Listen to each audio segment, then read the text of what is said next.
Welcome to the Novi Board of Education regular meeting for March 14th, 2024. I would like to call this meeting to order, and if you join me with the Pledge of Allegiance. I pledge allegiance to the flag of the United States of America and to the republic for which it stands, one nation, under God, indivisible, with liberty and justice for all. Thank you. First thing on the agenda is the approval of the agenda. Do I have a motion? So moved. Moved by Support. Moved by Mr. Smith, supported by Mr. Mitchner. All those in favor? Aye. Aye. All those opposed? Carries 6-0. Next on the agenda is reports to the board. Mr. Bureau. Thank you, Mr. Cook. Tonight, we have Spencer Riley, our Director of English Language Development and State and Federal Programs. She's going to talk a little bit about the work that she's done since she arrived in the fall. It's quite a lot of work. She has a lot of areas of responsibility that are very important to the functioning of our district, so we thought it would be a good opportunity for the board and the community to get a little bit of insight about that. So I'll just invite Spencer up. Hi. I'm going to be talking today about the 3 areas that I oversee, including our English Language Development Program, grant funding, and MTSS. So first, our English Language Development Program. We have a very large and diverse English Language Development Program here in the district. We currently have 72 different languages spoken and 65 countries represented across our school buildings. Currently in the group of active service-eligible English learners, we have about 1,459 students. We have many more than that speak and use other languages at home, but these are the students that are currently not proficient in English and receiving services directly from our department. Including our former English learners, it's an additional 670 kids, so those groups together make up just over 30% of all of our students.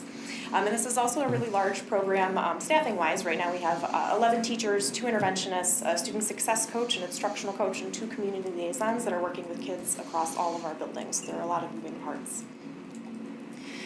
Within the program, students are placed in different levels of support based on their WIDA scores. The WIDA Access Assessment is the test that we give to measure English proficiency every year, and scores range from 1 to 6. So students at the lower end of the proficiency levels, 1.0 to 2.9, those newcomer students who are typically new to the U.S. and at a beginning level of English proficiency receive the most support. Typically this is daily win time instruction at the elementary levels, or at the secondary level we have specialized sheltered courses like ESL US History and ESL ELA. Once students are in the intermediate range, the support shifts to sort of an as-needed basis, so it might be a one-on-one for targeted instruction or a small group, or an interventionist may actually push into the classroom with the student and support them with general education work. And then once students are over the 4.0 mark, they're considered monitors, which means they're mostly independent in the classroom, but the ELD teacher is still checking in and collaborating with the classroom teacher to make sure that they're successful in that setting independently. The biggest thing that's happening with our English Language Development Department right now is our Title III review process. So English learners are protected by state and federal law. The federal area is Title III that outlines all the things that school districts need to provide to students who are still learning English. All school districts in Oakland County are currently being reviewed under the Title III areas to measure compliance, and so we're just experiencing that right now. The list of areas that they're reviewing with us are really comprehensive, and they include everything from just administrative sort of things like identification and placement and family and community engagement, but also our instructional programs and the level of teaching and learning that's happening with our EL students. So school districts are provided under Title III to provide all identified English learners, those students who are levels 1 all the way until they exit and demonstrate English language proficiency, with academic language instruction and grade level content simultaneously. So even if a student is completely new to the U.S. and has never studied English before, they go into the grade level that's most appropriate for their age, and we teach them language and content at the same time. In these areas, we have been focusing with the audit, so we have trying to align our ELD instruction better with grade level content, not teaching disconnected lessons, but really teaching them the language that they need to be successful in the content area that they're currently in their classrooms. Also aligning the ELD instruction across the buildings and making sure that, especially in K-4, that we're teaching the same things and that students are having similar experiences no matter what building that they are attending. And also increasing our services for those intermediate students and students who are dual identified as English learners who also have special education needs. So within this review process, we've found a few areas that we really need to focus on. The first is our translation and interpretation. We are required to provide families whose first language is not English with meaningful two-way communication in a language that they can comprehend. This involves translating documents for them, things that are coming home from school, but also providing interpreters for communicating with school staff at settings like conferences and IEP meetings. To that end, this department has developed a translation and interpretation guide for teachers and staff to increase access for families and make sure that it's a really uniform, structured process for bringing interpreters in as families request them and need them. Another area is family and community engagement. We're required to provide several targeted events for English learners and their families that are specifically for them and their needs and helping them to engage in the school community. We have created and are in the process of implementing 5 different events this year, starting with a newcomer welcome event in December. We also had a WIDA informational meeting for families to learn more about the assessment in English that students take every year. And most recently, we had our most successful event, which was our sort of double presentation over at the high school. We provided our Japanese families with the information that they need for the paperwork that needs to be completed as they're transitioning out of our district and back to Japan. And we also provided a presentation for families who are planning to stay in the United States who needed assistance navigating the American college application system. We had about 135 families come, and all the feedback we've received about that event in particular was very positive. We have 2 more events planned for this year, and we're already developing our calendar of events to host something probably monthly or bi-monthly over the course of the next school year. The last thing I wanted to highlight in the ELD department is we're currently coming to the end of our WIDA access testing, and I just wanted to bring your attention to this because it's part of our annual English language proficiency evaluation process, but also it's a massive process and undertaking. It's a 7-week process for the ELD staff that are working with students. Each student is really completing 4 separate tests of listening, reading, writing, and speaking, and all 1,400 plus of our current English learner students have to take that test. So we're just wrapping up. We have a few students, especially those who needed accommodations or who've had some absences that we're wrapping up in these next few days, and we'll be done with WIDA access. On the grant side of things, of course, there are always, title grants and the grants that we apply for and utilize in our funding every year. But I wanted to highlight, a few of the new opportunities that we have happening right now. So the first one is the 23G My Kids Back on Track grant, which we applied for back in the fall, and we're still waiting for allocation from the state. But the goal with this particular grant is to continue supporting the tutoring and summer program offerings that we initiated with 11T in the past, and we want to keep that program going for another school year.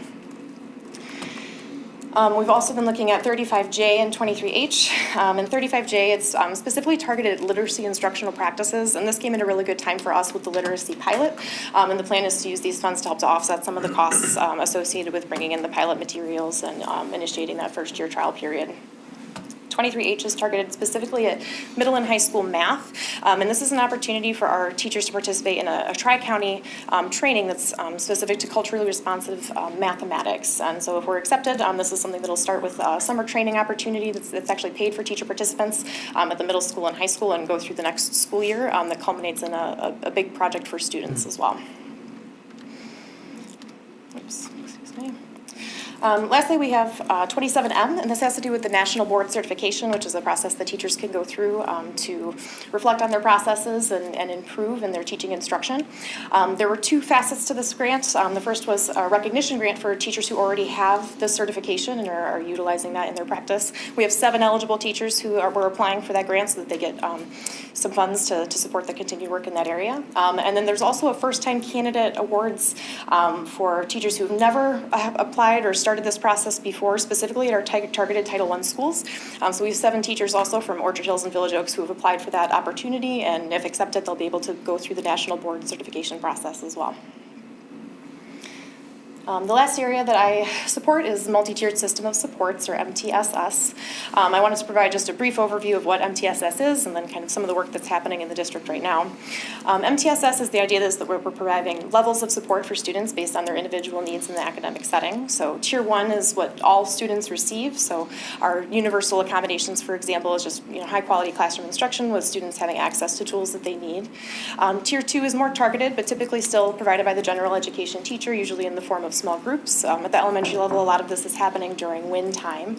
And then Tier 3 is for the smallest group of students, usually only 3 to 5% of the population who need significant support in reteaching and foundational skills especially. And this is when students are working with some of our MTSS interventionists in literacy or math in K-12 to get some intensive support, hopefully to move them back up to grade level and help them to be more successful independently in the classroom.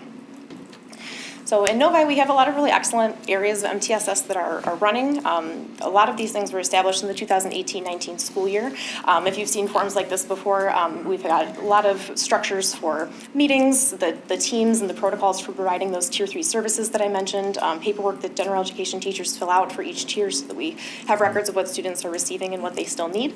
But since the pandemic, it's been a little bit challenging to regroup and make sure that those processes are being implemented really uniformly across all of the buildings. And we know that MTSS has shifted. I know our focus before was very heavily on Tier 3, and now we're moving sort of toward a stronger Tier 1 approach and making sure that students are having everything they need in the classroom first before we get down to that really intensive Tier 3 support.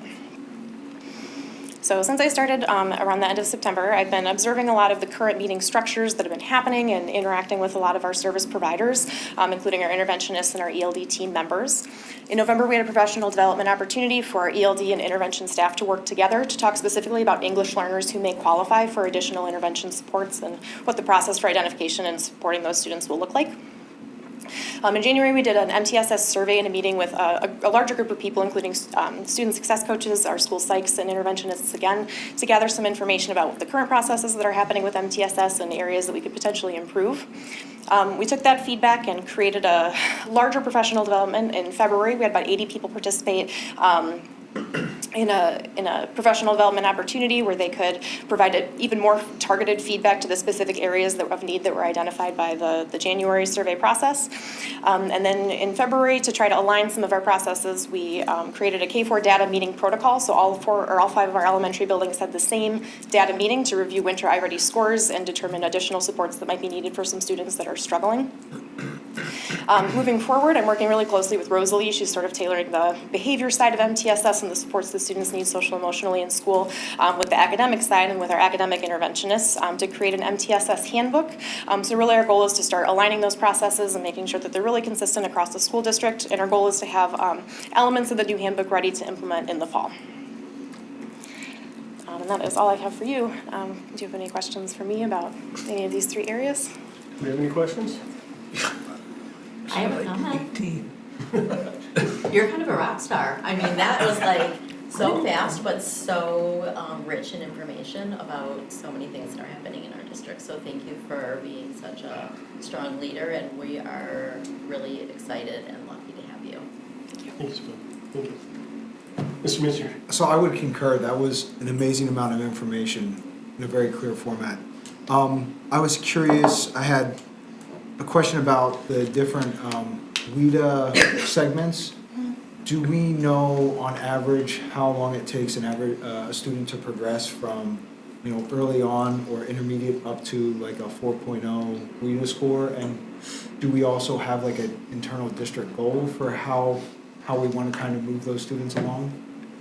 So from a language acquisition standpoint, it's a little bit complex. Historically, the research has been 5 to 7 years to develop academic language proficiency, which is what the test assessment is measuring, like not the conversational spoken English that students would use with their peers, but truly like the language that they need to access content. And the new research is actually saying it's like closer to 10 or more years to become truly proficient in a language. But that being said, the state goal is to have students move into and out of the program within about 5 years. Our students, we have a few different areas that cause our data to be a little bit unusual. One is the high number of students that come and go. We have a large group of students that arrive with their families who are here for a 3 to 5 year automotive contract or something similar, and then they leave the country, so we don't have complete data for like those groups. With our other groups, that's actually one of the areas of focus. So we have students that move, they get a lot of support as newcomers, and they move into this intermediate level of proficiency, and then there's a little bit less support with the current model, where maybe that they could use additional support with accessing their grade level content and to continue to grow to proficiency and then exit. So our goal is 5 years. We do still have students that are kind of sitting in that 3 to 5 year mark or more, who probably need some additional support, and we're looking at reallocating staff and doing different things like that to increase the support that they receive.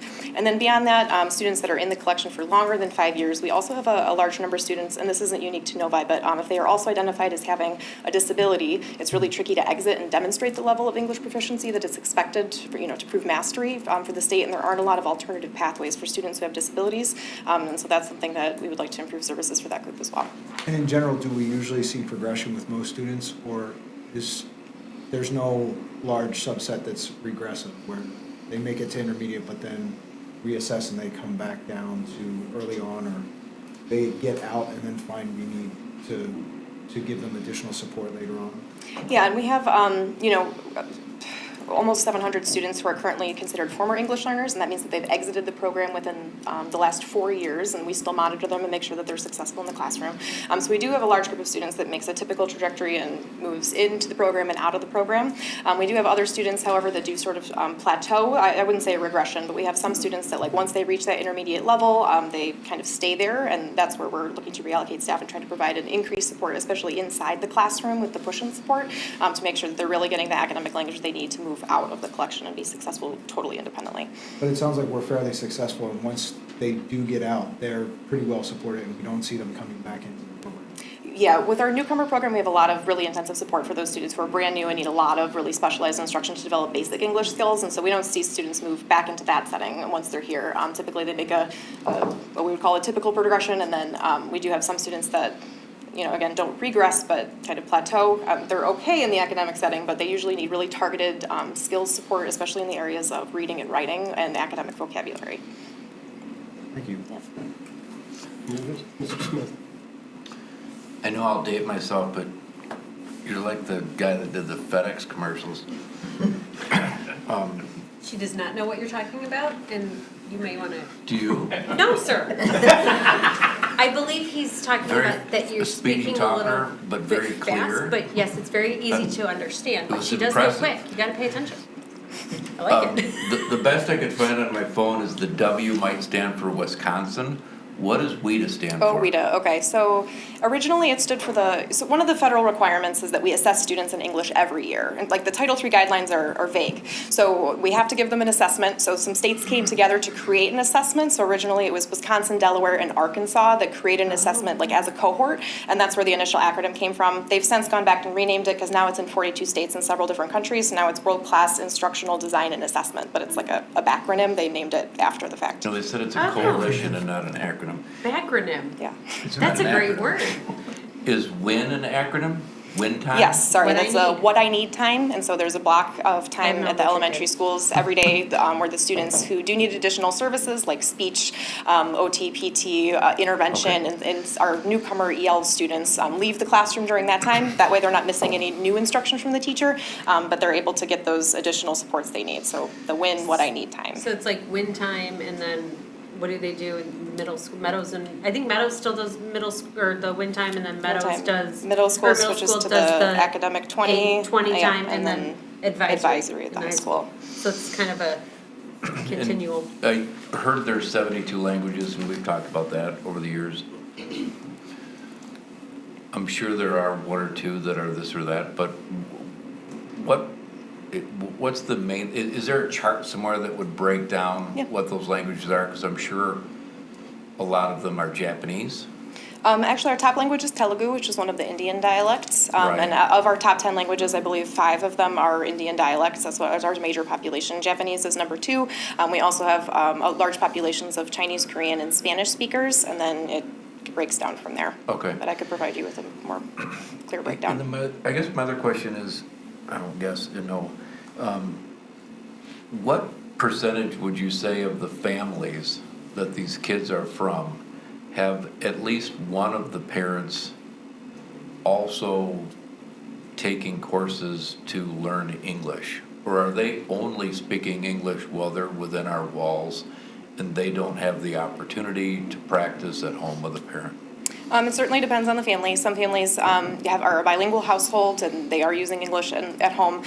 Some of our new families, especially our moms, participate in the adult ed offerings here for ESL. But a lot of our students, English might be the only opportunity to use English, I should say, would be at school. But it's actually, for our bilingual students, it's a good thing. We know that students who are truly bilingual and biliterate and they build really strong skills in that first language are actually stronger in English than those who completely stop using English or using their first language or only use English at home. We want to continue to build those first language skills so they're able to translate or transfer skills or apply grammar rules to English as they're learning it, instead of only using English like in their daily lives as well. So I know when Linda was running the Roar Center, that English language program for adults was growing and very, very robust. Is that still the case? Yeah, it's large.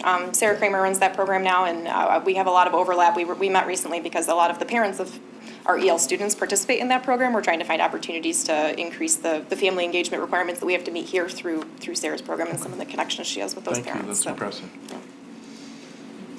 Any other questions? Mr. Mitchell?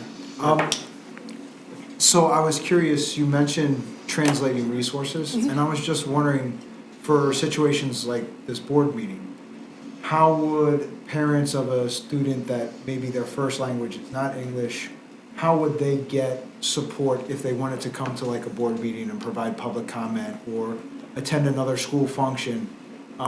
Do we have ways of accommodating them so that they can be included in other district programs? Yeah, so we, in developing the translation and interpretation guide for the district, we actually have several layers of support for families who have a language other than English that they use. The first is like tools like auto-translate. Some of the letters that we use, like SMORE, have auto-translate features. We know that they're not perfect, but for basic level school communications, they're pretty functional. We also adopted something called Talking Points, which is a two-way communication tool for teachers to use. Kind of like Remind, if you're familiar with that tool, where like it's a phone number protected thing, but it automatically translates the messages back and forth. The parents could type in Spanish, it'll come to English for the teacher and vice versa. Beyond that, we also have 2 Title III community liaisons. So Susana Rincon de Lanjal Tamez and Tomoko Takashima are both welcoming new families and helping them access the new school community. And then beyond that, we also have a partnership with a group called Multi-Language Services based out of Plymouth. So when families, especially for really critical school communications, IEPs, meetings where parents are coming to the school, behavior, an in-person interpreter for any language can come and help to interpret and give access to that family. And then our last layer of support is a tool called Propio, which is a phone and video call service, including ASL. So families who need in-the-moment translation, that's something that we're working with as well. Very cool. So I have 2. My first one, just out of curiosity, is there a certain language or a few languages that you find are the most challenging to teach English after? Is there anything in particular that's? Typically the more different the language is from English, or the further away from English it is in similarities, the more challenging it can be. So languages like Spanish, French, and German are relatively similar. We share alphabets, we share sounds, and then languages like Arabic or Japanese or Chinese that are very different, that use totally different sound systems and letters, it can be a little bit more challenging. But overall, especially with the really strong academic backgrounds that a lot of our students has, it's not a particular barrier. Wonderful. And then, if you wouldn't mind, at kind of a higher level, could you explain the difference between MTSS and the special education and how those kind of work together? Because that's something, as a board member, I've been learning in the last year, but I imagine there's a lot of people in our community that are not real familiar with that. Sure. We've been working really closely with the Special Education Department as we're developing these processes.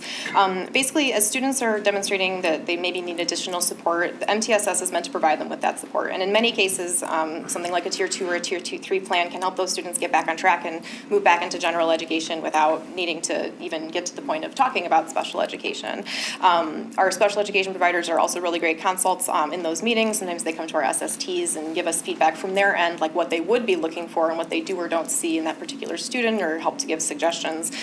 We like to see that Tier 2 in particular is implemented by general education classroom teachers, and then Tier 3 by the interventionists who are still members of the general education team. English language development is its own Tier 1, like we're teaching our own curriculum to those students as well. As students get to Tier 3 and they're in that more intensive setting and they're seeing an interventionist, we're moving through responses to intervention, which means we want to try a strategy and see if it's working and if the student is growing. And then typically if a student is showing growth and we're able to add supports and, keep shifting things to help them make progress and they're still a general education student. If the student has had a lot of support and a lot of interventions and we're not seeing growth and there are a lot of concerns, and the team agrees that maybe we do need to move to a special education evaluation, that's where we do bring the special education team in. They evaluate students, and if they do qualify, we still work with them to make sure that we're giving them totally wraparound support. What can we still help provide in the general education setting to make sure that they're successful, but then they're also able to provide those additional special education services for qualifying students.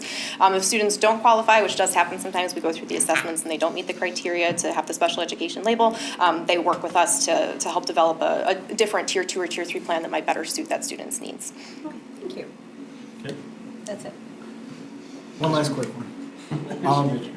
Do you have a breakdown, you mentioned national board certified teachers, do you have a breakdown by building of how many certified teachers we have in each building? And do we have a plan or are we cognizant of trying to establish equity in our buildings so that the general Novi student population gets exposures to these certified teachers? I could certainly pull the breakdown. Right now, we have 7 that met the criteria of a student-facing, active teaching position that currently has the national board certification. It was something that was pushed, many years ago, and it hasn't been so popular.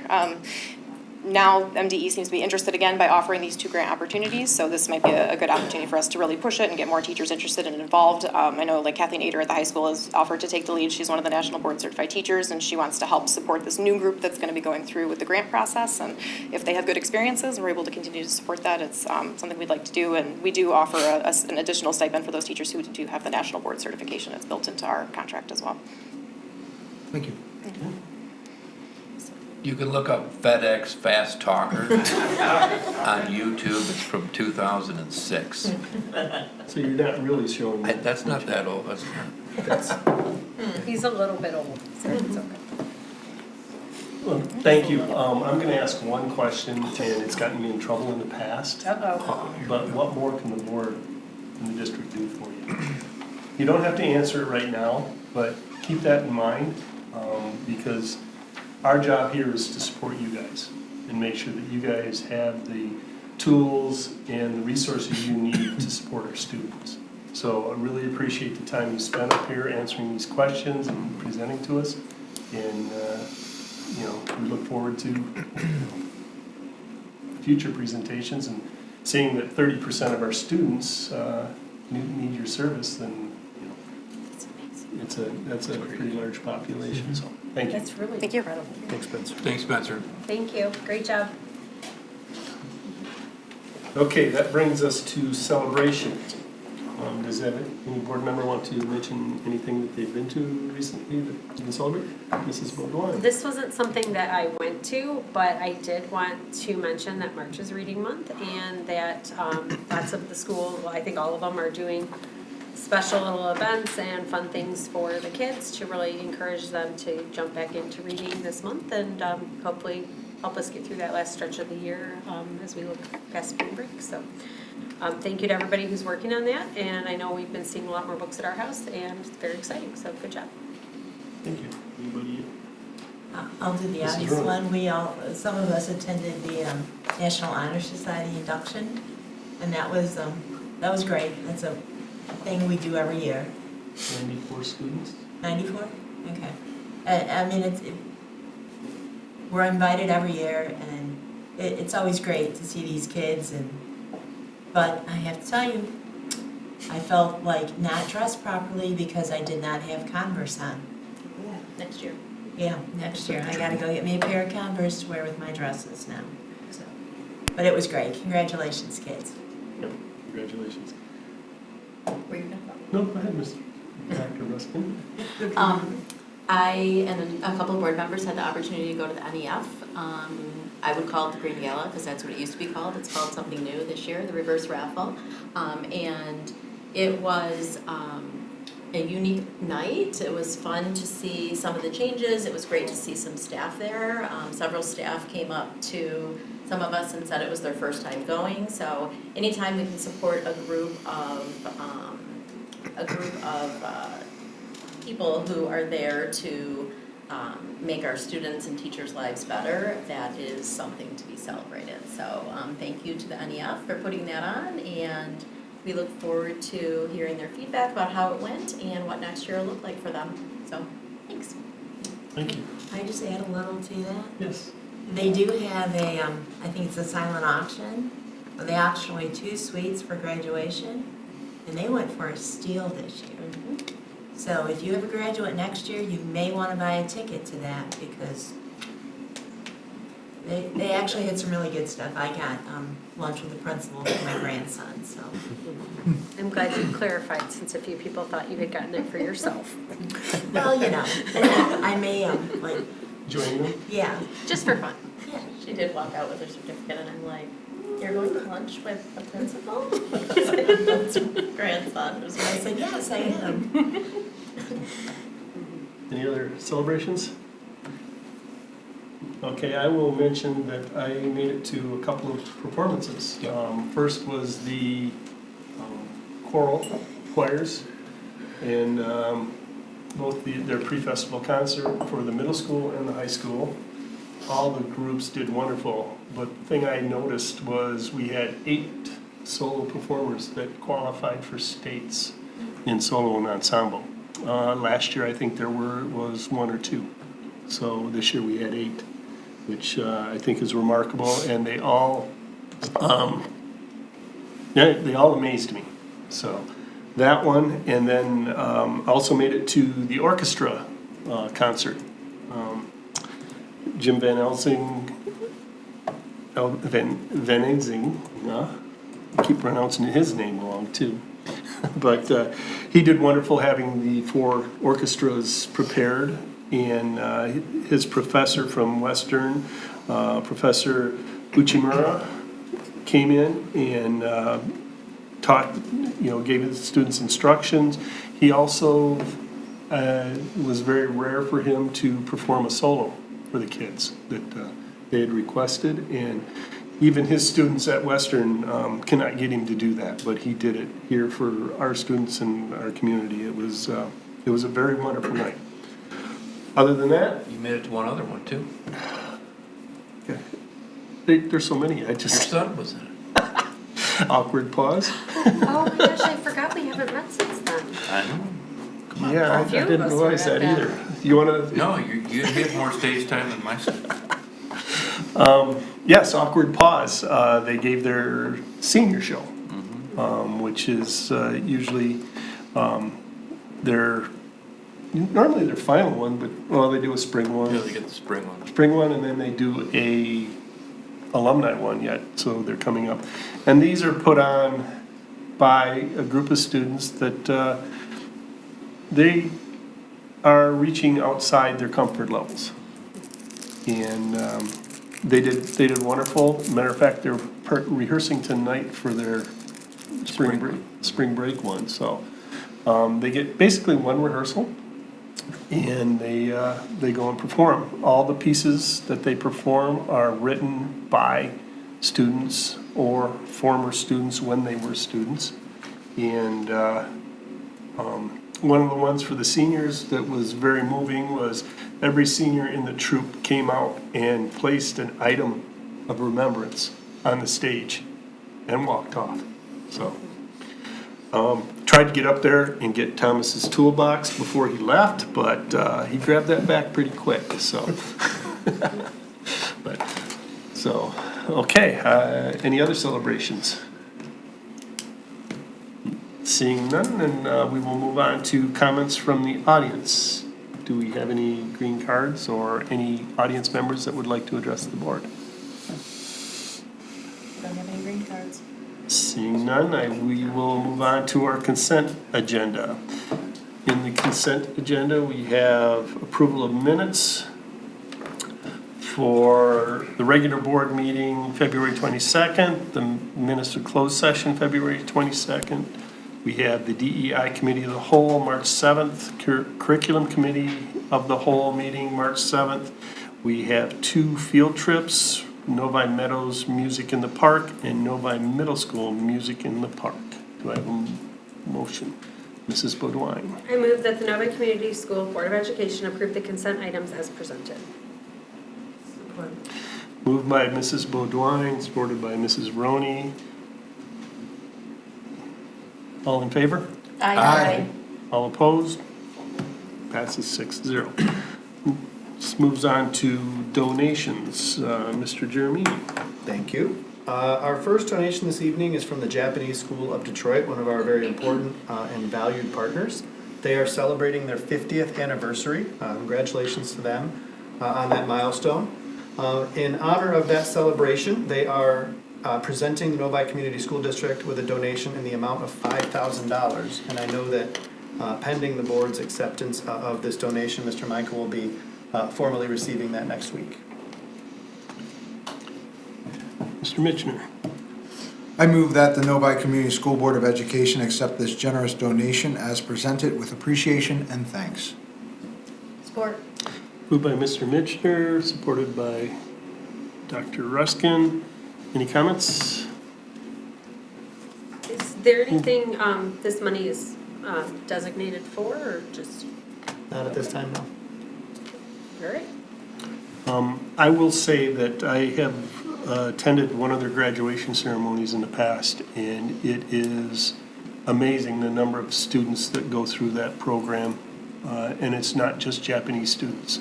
So we're blessed to have the Japanese school here in our district.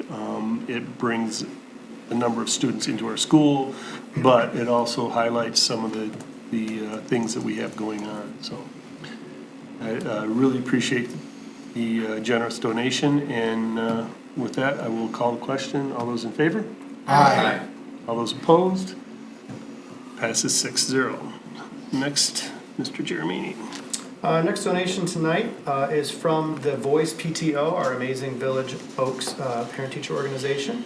They're presenting a generous donation in the amount of $1,200 with the intent of bringing the Upland Farms field trip to Village Oaks. So this is a stay field trip. The kids don't go, the field trip comes to the school.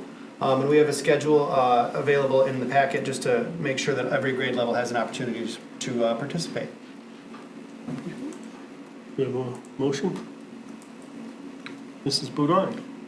I recommend that the Novi Community Schools Board of Education accept the generous donation as presented with appreciation and thanks. I support. Moved by Mrs. Baudouin, supported by Mr. Smith. Any comments, questions? Mrs. Baudouin. They've done this in the past, and it is very fun. The kids really love it, and especially with the nice weather coming, it's, I think, really fun. They've got a bunch of farm animals that come to, not like the main part of the playground, but like kind of a side of the school. And the kids throughout the day, their classes get to go out and visit and talk with the people that brought the animals there and learn about them and all that kind of stuff. So, very fun. Great. And you don't have to pay for transportation, so it's pretty cool. I know when I was in school, they just took us to the farm, and Probably. a yeah. little extra fertilizer came back with most classes, so.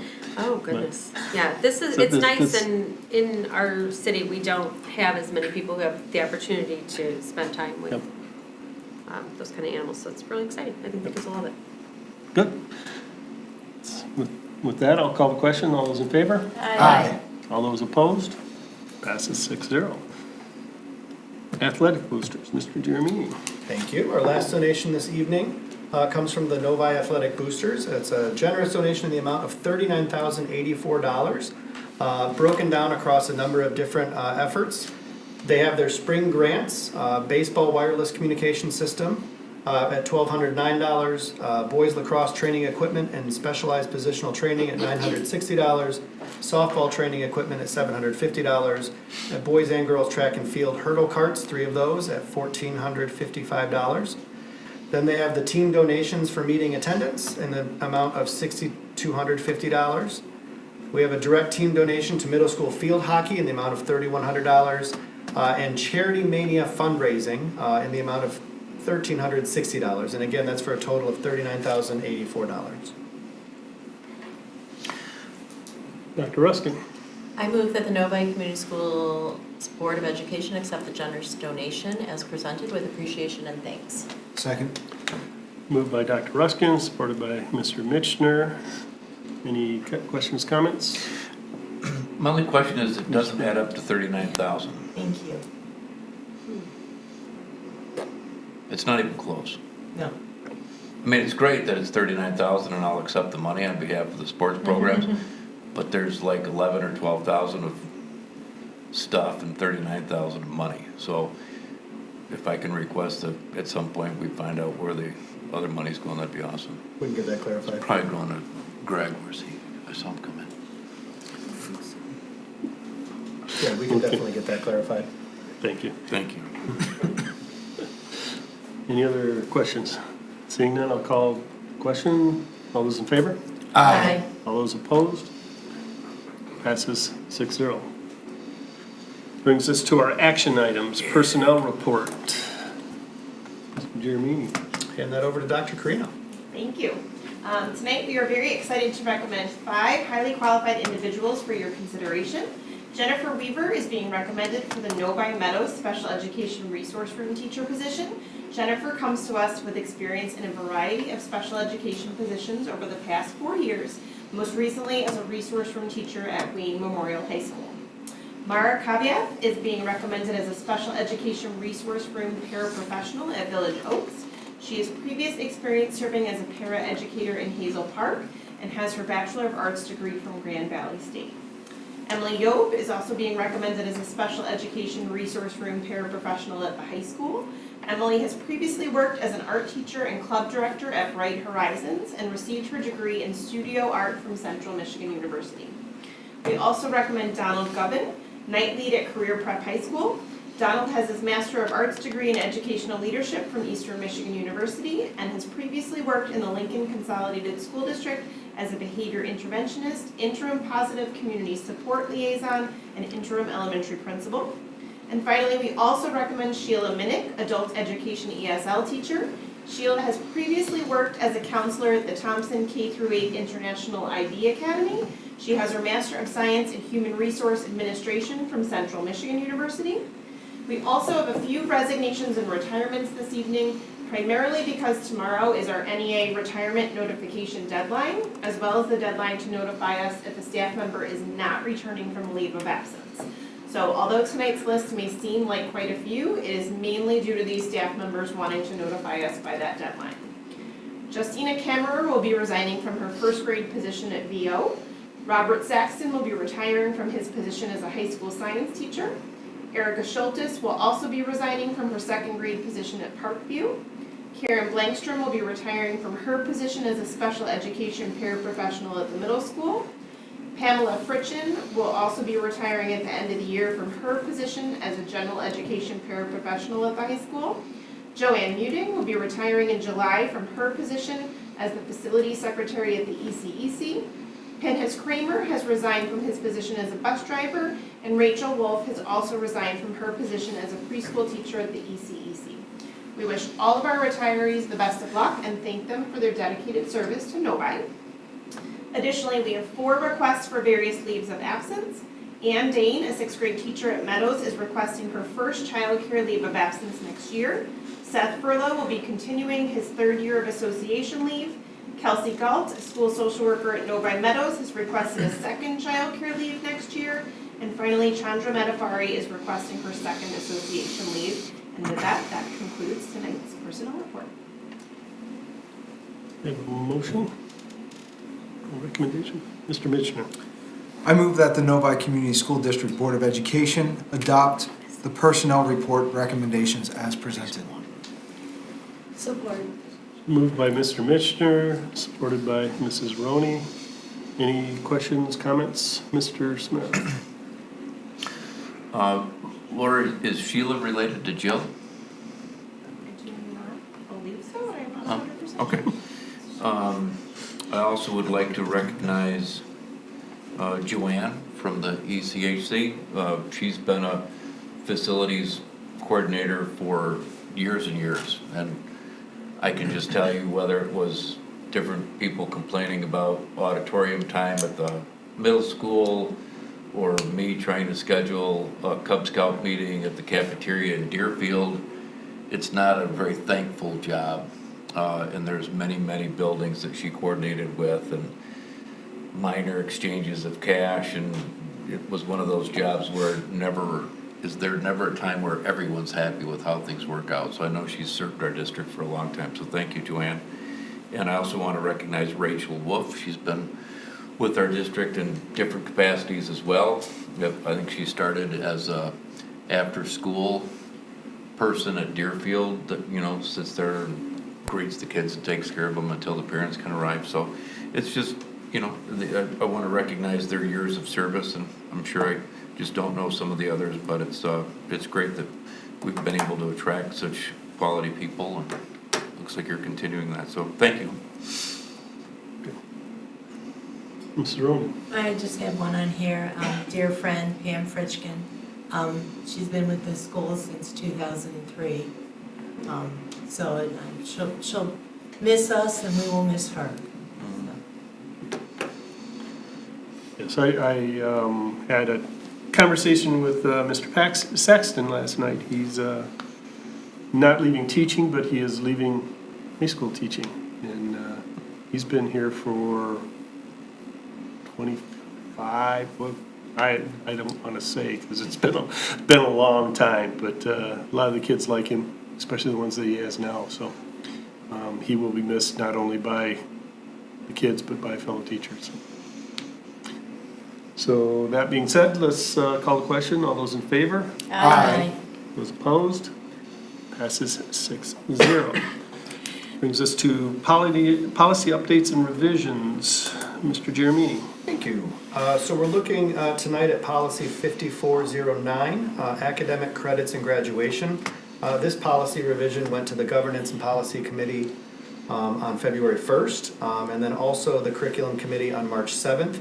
There are fundamentally two changes in 5409. The first relates to a conflict between practice in the district and the language of the policy as adopted when we did the full Troon policy adoption, and it speaks to the issue of being able to repeat courses for credit. So obviously some of our courses are designed to be repeated for credit, such as band, orchestra, things like that, and then there are some other logical things. Those are identified in our course catalog. And then the other piece is a revision for beginning with the class of 2028, next year's freshmen. Those students, the state passed a law requiring a half credit of personal finance. And so we've talked a bit about how we will implement that, and the policy revision, it reflects that language, the change for the class of 2028. Thank you. Can I get a recommendation? Mr. Roney. That in the best interest of the Novi Community School District, the Board of Education adopt Throne Law Policy 5409 as presented. Support. Moved by Mrs. Roney, supported by Dr. Ruskin. Do we have any questions? I know we talked about this a little bit during our curriculum. Was it curriculum? Yes, curriculum committee of the whole, so. They all run together occasionally, so. No questions? No comments? Okay. Then I will call the question. All those in favor? Aye. All those opposed? Passes 6-0. We have some folks from the personnel report to bring up. Oh, oops. We are neglect. I'm going to go back to Dr. Carino and say, hey, can we welcome our new people? Thank you. We are very excited that Jennifer Weaver is here, so we will bring her up to introduce herself. Yeah.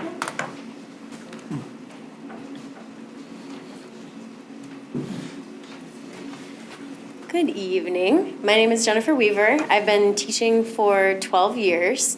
The first 8 years of my career was a general ed teacher in social studies. The last 5 have been special ed. I also have my administrator certification, so I'm very excited to bring all I have to offer to Novi. So very nice to meet you guys.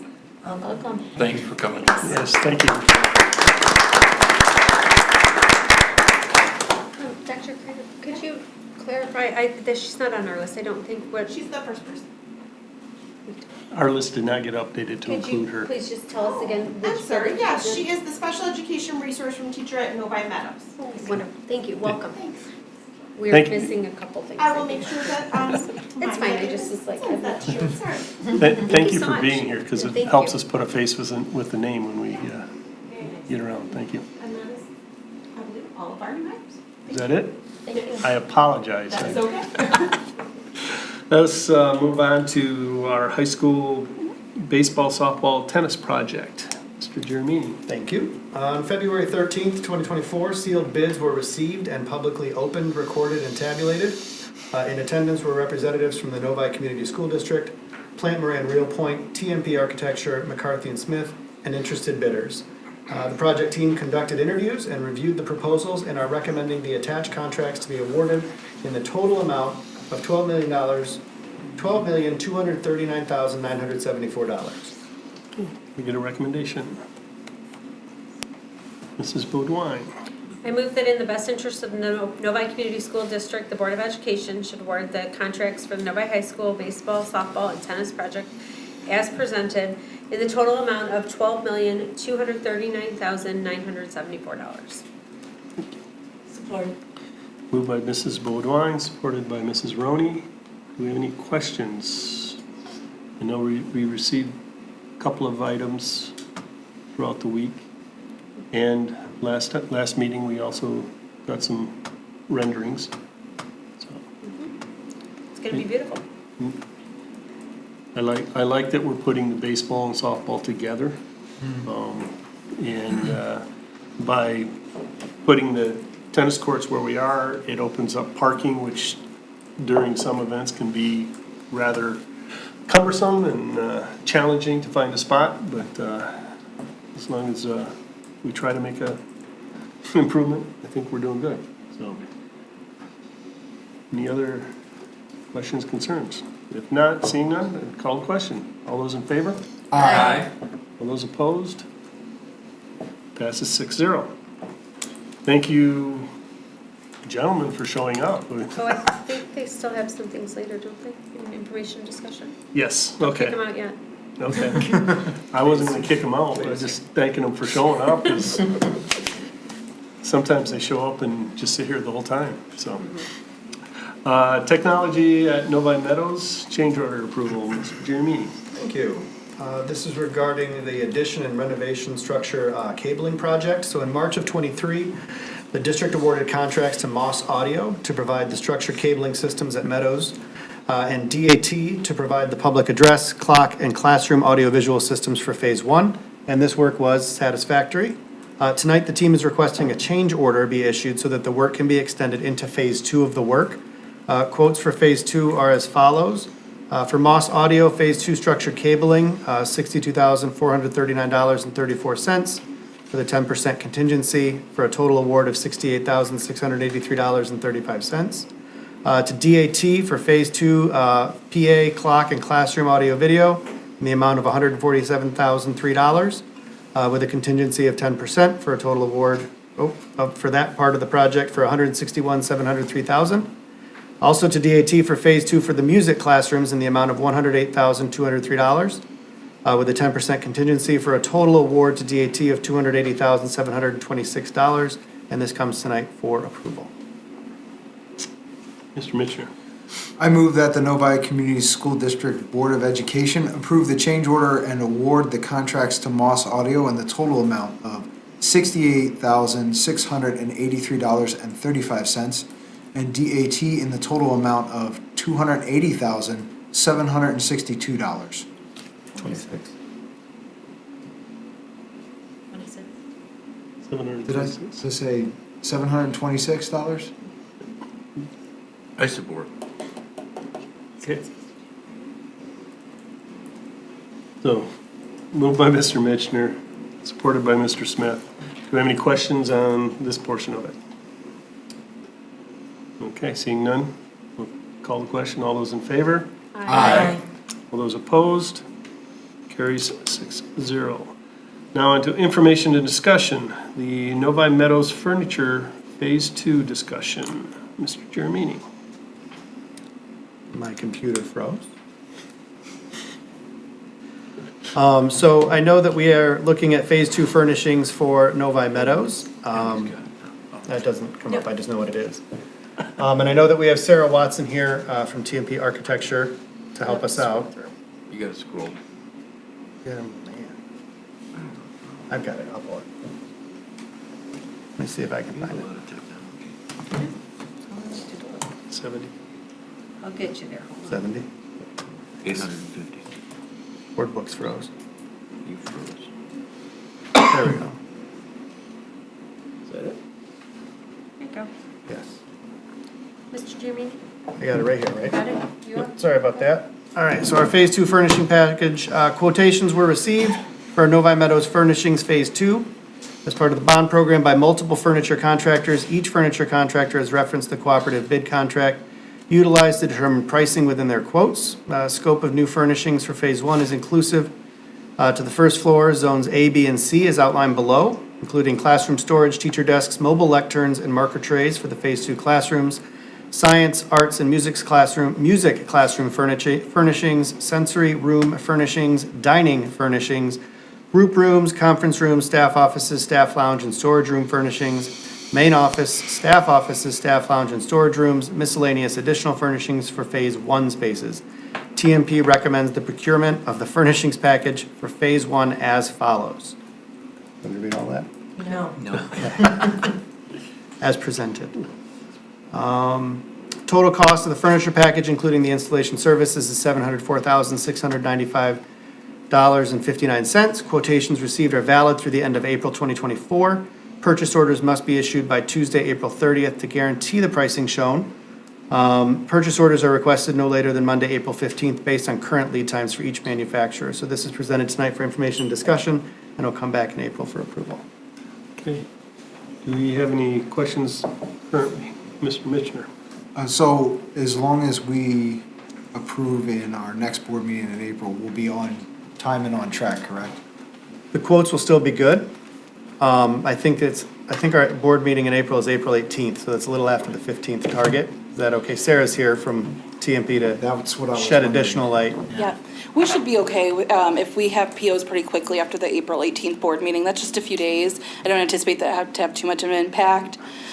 Additionally, the classroom furnishings that we're ordering, we're reusing a lot of existing furniture, specifically from VS, which has our longest lead time. So there's a few occasional pieces that pop in with that longer lead time, but we are on track to install at the end of August. Okay. Any others? Mrs. Baudouin? If the timeline is tight, I feel like we've seen this information a few times already, kind of over the course of everything with CAP projects and all that, so if it is beneficial to move it forward sooner rather than later, I just want to know if we should have a conversation about that portion, because that building needs to be ready to go in the fall, so we can start tearing apart all the rest of the things we're tearing apart. It's like a lot of moving parts. I want to make sure we're not causing any delays. Are you very comfortable with this timeline? I am. Okay, I just We- want to make sure. yeah. Is it- The pieces that are coming from VS, which is that manufacturer with the longer lead time, don't affect the ability of instruction or Okay. to have students in classrooms. Okay. So if, worst case scenario, there's a few pieces that show up in the fall after school starts, but it does not affect instruction in any way. Okay, great.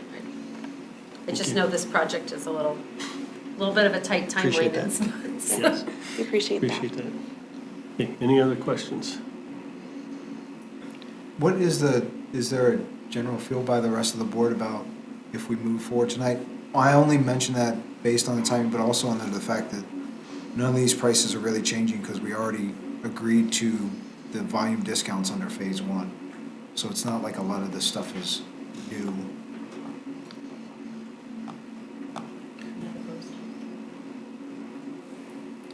If we're not opposed, then Yeah, do you want to make a motion on that? I feel like Yeah, we've we all seen could. this a bunch of times already, and it's just this rest of the project that, Let me see if I can find the total here. while he's looking, I will just share a fun story from when I was reviewing this all the other day. I was looking at the floor plan and had a moment of panic when it appeared that there were no restrooms in the second floor of the Meadows building, just based on where they are and what we got in our drawing.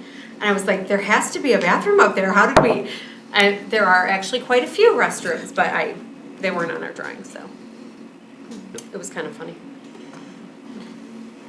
And while that's happening, I will mention, I did ask Mr. Manka a question about the nooks that we put in at the middle school and the high school that are very popular for Oh, yes, those are so great. sensory sensitive students. And for now, we're not gonna pursue putting nooks in there. We're gonna see how things go and see how the noise level is before we, you know, put something like that in there for these Yeah.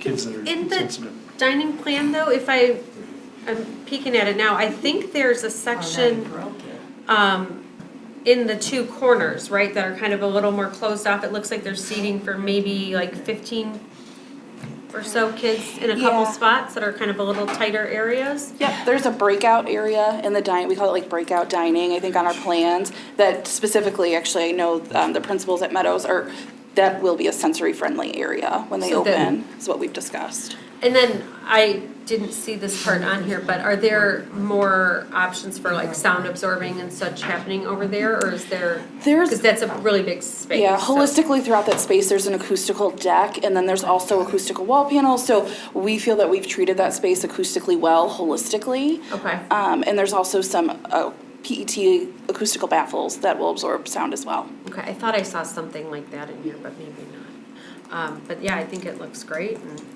I do like having the different options for the kids, and I think when we talked about this initially, I believe you were the one here, right? Yeah. And explained that there's actually quite a bit more seating than the number of students that we have, so we think they'll be able to sort out where they want to sit, because there'll always be a few choices. Yep.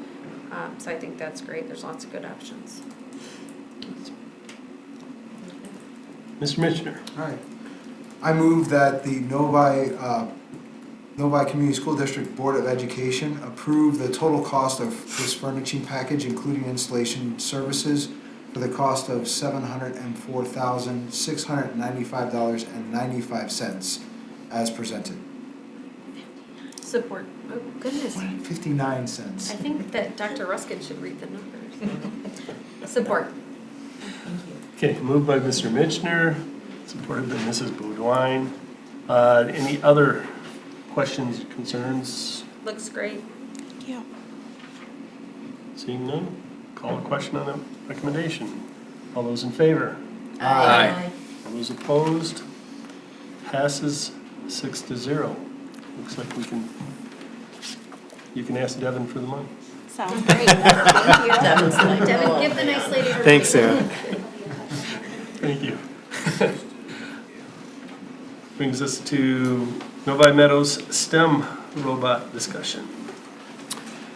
The technology department and Steve Ernster, Novi Meadows robotics teacher, are requesting the purchase of 6 universal robots, model UR3E, for the use in the 5th grade robotics class. After a brief trial with the robots, it was determined that they would be a better fit for the needs of the students in our classes. We're recommending that the contract be awarded to Advanced Technology Consultants in the total amount of $183,580. And this is here tonight for information and discussion, and it'll come back to the board for approval on April 18th. And both Mr. Ernster and Mr. Smith, our Director of Technology, are here to answer any questions. Do we have any questions? Mr. Mitchner? So these are, I know they have robots today, so we're replacing those, and what are we going to do with the existing robots? So our intent is to repurpose those robots to less frequent use situations. We're having some issues with the robots breaking down, having to be repaired, breaking down, having to be repaired on kind of an ongoing basis. And so if we can put them in less frequent use scenarios, perhaps at the middle school or some other options, that'll extend their life a little bit, and then these will sort of breathe new life into the program at Meadows. Were these brand new robots that we have today that we're having issues with, or were we repurposing them? I'm sorry, I don't follow the question. So the robots that are breaking down, being repaired, breaking down? Yep. Were they brand new, or were they repurposed from? They were new when They we were. purchased them, 5 years ago, I think. Steve will know for sure.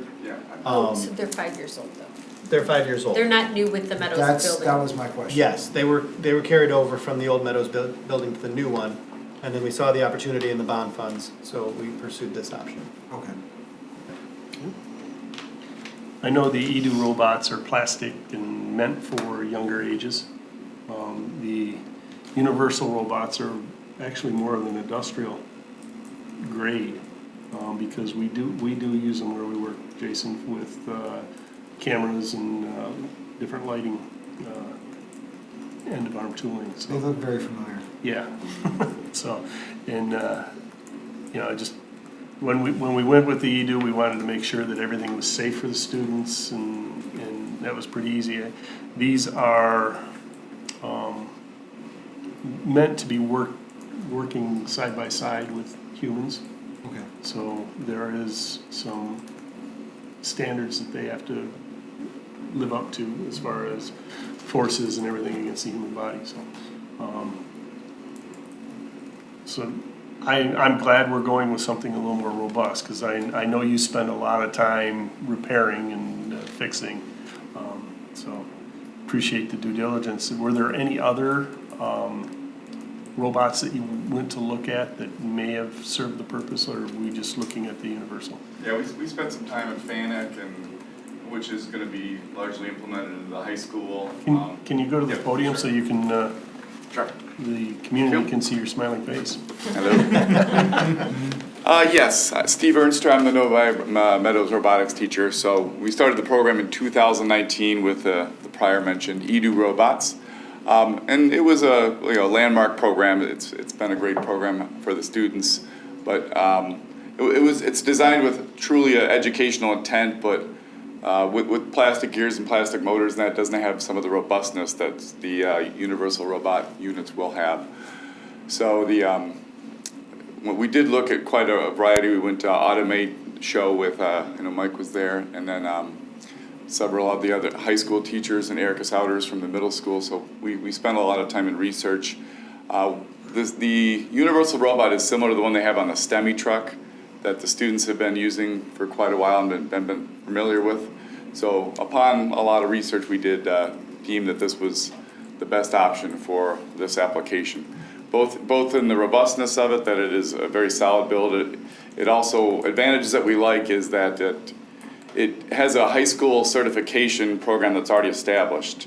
So we really like the idea of being able to take this program and tune it down to a 6th grade level. So I'm gonna put out there like a junior certificate that the 6th graders would be able to achieve, and it would just be a more simplified version or catered to younger students, similar to the high school certification. So we really like that concept, and in just doing so that it translates much better with the real world robot applications. As Paul said, it's designed similar to a manufacturing robot that you'd see in the field. So I was just wondering, to that point, is there a change in programming language and interface for the students as well? And is that does that also have the benefit of keeping us on the cutting edge, since we're translating to a system that's at least 5 years newer than what is currently in place? Yes, absolutely. So it actually comes with a touchpad that interfaces directly with the robot, and the programming of the robot is exactly what you'd see in a manufacturing facility. So it's a different interface than the eDo. The eDo is basically run off a tablet. This actually has a touchpad that goes directly and interfaces with the robot. So it's for sure a different programming interface than what we currently have, but it's much more in tune with what you'd see in the field of robotics. One final question. Do we have a plan as a district, and I only thought of this because you mentioned the certification, like a junior certification. Do we have a plan as a district for the students that really dig into this so that they can walk consistently through? Or do we feel like it is beneficial for them to get experience on multiple different systems and multiple different programming techniques and languages? So our theory here is that it's beneficial to have multiple experiences.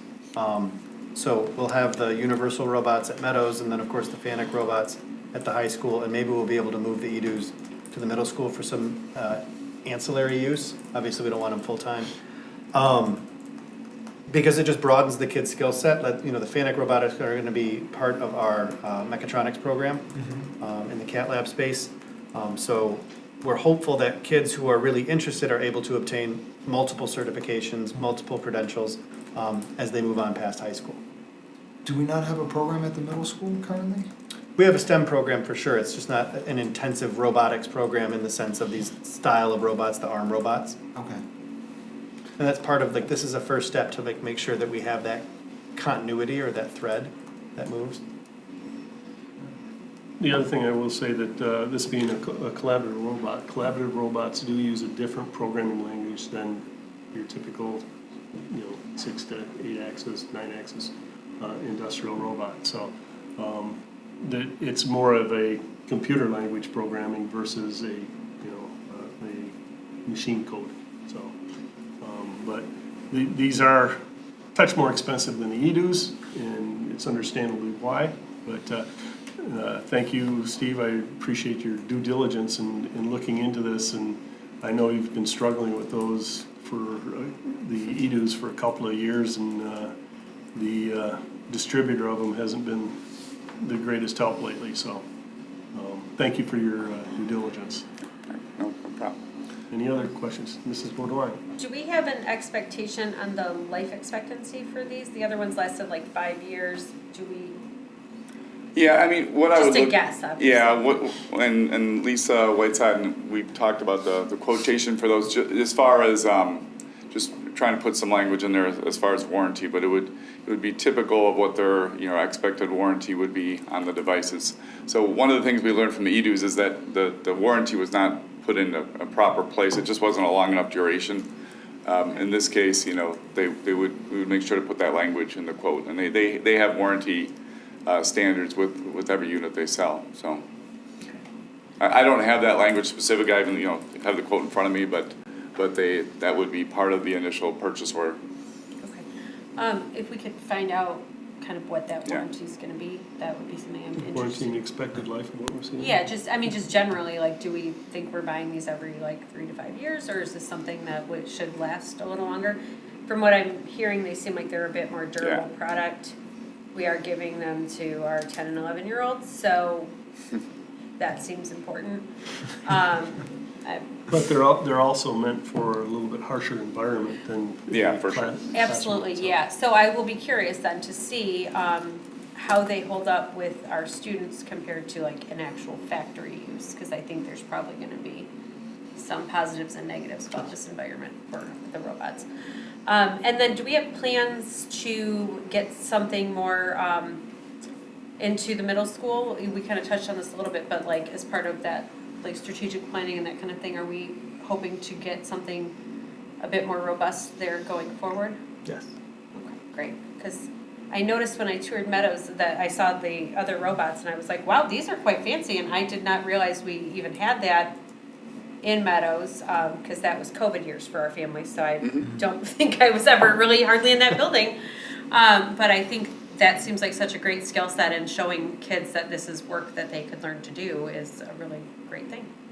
The EDUs were the first application in North America. And I'm not sure if there were many more. But No, really.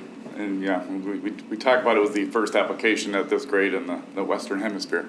Really, because they're pretty well produced in Europe, and they do a lot of instructional models in Europe and in certain Italian academies and throughout the European continent, but they really hadn't been accessed much in the United States. So it was, at that age group, so it was a little bit of a pilgrimage there. I thought it was quite impressive. Yeah, so the EDUs were basically the forefront, and we're the forefront of teaching that age student this type of robotics. Now, can we use them for some type of how to fix robots course we could offer in the future? Not a bad idea. So I was mentioning we might be missing out on an opportunity there if the robots just consistently work, because the repair of robots is also a great thing to learn. Well, that would have to be a question. That would have to be a question for I'm the kidding, but curriculum not committee. really. It's actually kind of a neat idea, how do you fix them? Seems like that would be a cool thing. We can do that. We can look at that. Just thought. To that point, I'm curious, do we know how much we've expended in the upkeep of the current robot system? Off the top of my head, no. I mean, we can go back through invoices and financial statements and grab it, but even last year, in my first year, we were spending thousands of dollars every repair. That's They were what I adding up figured, so quickly. net, this still might be a more cost-effective use of district dollars. Very impressive. Certainly the goal. Across a useful life, most likely, Yes. yes. Like our turf. Value. Okay, any other questions? Thank you very much. Appreciate your time. Thank you, Thanks for Steve. being here, Steve. This brings us to Novi Meadows Extreme Switch and UPS battery purchase. Mr. Jeremy. Thank you. Technology Department is requesting the purchase of 6 Extreme Network switches and 3 UPS battery backups. These will be placed into 3 new network closets that will be created in the New Meadows edition. These are necessary for the connectivity in the New Meadows edition for district devices. We are recommending that the contract be awarded to Delta Network Services in the total amount of $35,246.07. And this is here tonight for information and discussion. We'll bring it back in April for approval. Thank you. Do you have any questions on Switch? Mr. Mitchell? What exactly is an extreme switch? I think I know, but We're going to bring Mr. Smith, our Director of I don't Technology, don't want to nerd assume. out on It's a that. really good brand. So yeah, an extreme switch is just a brand of, you would say like a Cisco switch. They're basically sit in network closets. We call them IDFs and MDFs. It's where all the cabling goes to. So this access point now travels back to one of our network closets and plugs into an extreme switch. From there, we can control what happens to that device, and it gives it power as well. So if we need to shut it down, reboot it, if something's reprogrammed with it, we can do it from there. And that's how everyone gets their internet connectivity. Cameras run off them. They supply power to all of our cameras, phones.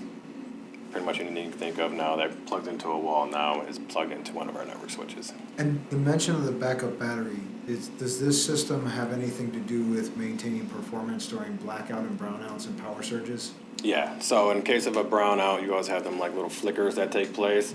Those can damage our switches and our network equipment. So that's why the UPS batteries are there to maintain that. And also in a power failure, if it's not connected to a generator, depending on the load that's on the UPS, we can maybe get 15 to 30 minutes of power running off those, so phones will still operate, and if our network switches are still capable of, and PA speakers internally would still work, as long as those are maintained, the batteries are still operational. So are these the devices that I'm thinking of that would maintain like our computing closet spaces in the case of a power surge or a blackout? So Yes. that we don't burn the entire system? Correct, yeah, so our little small, our bigger ones, like the one we have in ITC, where the technology department is, that's off a generator, so as soon as something happens on there, a generator kicks on. These are your normal, small, throughout the buildings, network closets. No need to put them on a generator, they're not crucial to any equipment that needs to stay on, but having a battery supplied to them helps them shut them down properly. They're not just boom, out. They'll sense it, they'll shut down. We get alerts, which is very helpful for us because we get alerts saying it's on battery supply now, so we know there's something wrong with the power over there. So this prevents that scenario where you lose power, but only momentarily. Yep. It comes right back and then fries all your boards. Exactly. Yep. Okay. Exactly. Any other questions? Thank you, Mr. Smith. Thank you. Appreciate you being here. This brings us to new high school textbook purchase. You want to cover all 3? Yeah, that'd be great. So we have 3 textbook requests for next school year. AP Calculus, IB Biology, and IB Physics. These are all new textbooks. Each of these programs, both Advanced Placement and International Baccalaureate Diploma Program, have specifications and guidelines about the recency of any textbook that we may have. So they might say it has to be published within the last 5 years, 7 years, whatever the rule might be. And in some cases, these programs update their curriculum that require new content to be included. And so it's really helpful when our teachers have resources that are best aligned to that new curriculum requirement. So each of these are here tonight for information and discussion. AP Calc again, IB Biology, and IB Physics, and we'd like to bring those back for approval in April. Okay. Do we have any questions? I'm just glad to see that we're paying just as much as students do at the universities at the bookstore. These are not cheap books. They are not inexpensive, no. So, seeing that we're replacing some that are almost 20 years old, and I think some of these are well past when we should have replaced them, so. Appreciate bringing these forwards. If we have any other questions, or Mr. Commissioner? Yeah, so I noticed that, and this is common with math, but the math textbook in question does not score very high in the cultural and bias section of the evaluation. Are there any alternatives that do better in this particular arena? At AP Calculus, I have never seen one. I was a math teacher myself, and we struggled with the same thing when we were reviewing resources to use as our primary resource for the class. Our teachers do their best to accommodate, to modify, to supplement along those lines, but no, I, again, have never seen a calculus textbook resource that would score high in that area. The contribution that you'll see that sort of aligns with that piece of the rubric will speak to, contributions of typically underrepresented populations in the field. Mm-hmm. So contributions of women, other groups, minorities, et cetera. But that's extremely limited based on sort of the societal way in which calculus was developed in the time.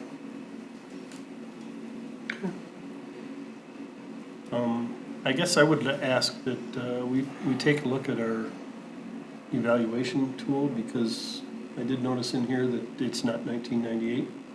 Correct. And We are updating those for use for next school year. Yeah, that's a big lift that we would like to jump right on. Yeah, next year. there's one area where it's asking if we have transparencies for the teachers. And Well, do we? I mean, they're pretty useful. they were useful in 1998. I remember the machine and the overhead, Uh-huh. and you'd write on it.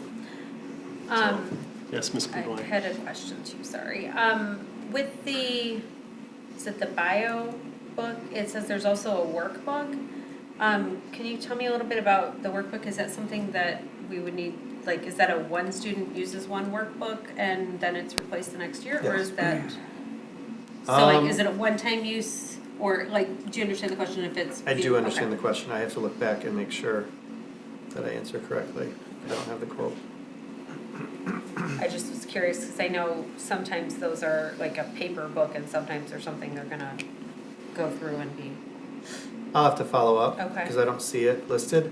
Having taught in the IB program before, they will publish a textbook and then sort of almost like a guide that students use. That is not necessarily something they write in, so it is reused. Okay. But in other cases, yeah, typically at a high school course, you don't see a write-in workbook like you do for everyday math or something like that at That's the what K-4. I was thinking Yeah. of, those that come. But I will confirm. Okay, and then would we have an opportunity through curriculum committee or just generally on the board to view these books? Because I don't recall seeing them. Yeah, I should have Unless I started missed with Mr. Combs sends his regrets. He went to urgent care at the end of the day and wasn't feeling too well, and so he was gonna be here. He has the books in his office, so we have them for you. Oh, okay, great. So just sometime between now and the Yeah. next meeting, I just would like to flip through and see how much of that information I'm not familiar with and move along. But I'm sure we'll be, I'm sure they're great choices. I just would like to take a minute with them. Mr. Misser. And then one last question. I noticed the IB physics book that we chose seems to kind of rate in the middle of the road for everything.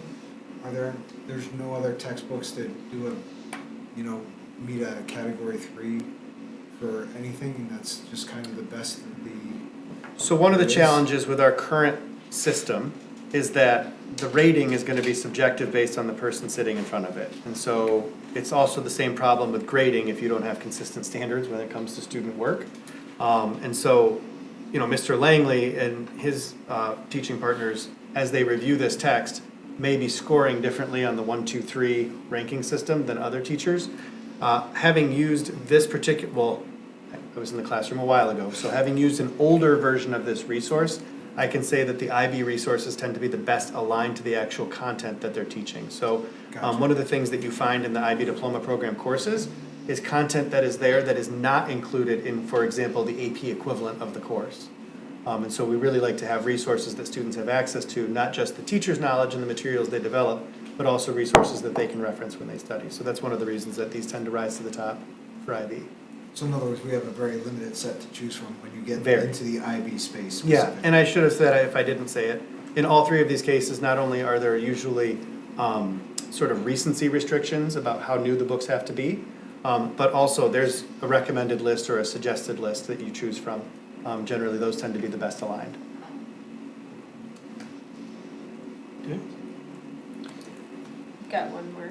Mrs. Kind Burgoyne? of touched on this, but with these recommendations, is it a correct assumption here that the teachers that generally teach these courses have reviewed and helped select these, so they've had some, 100%. These come from the teachers, right? Okay. So there's an existing textbook process that like I said, we're going to revise.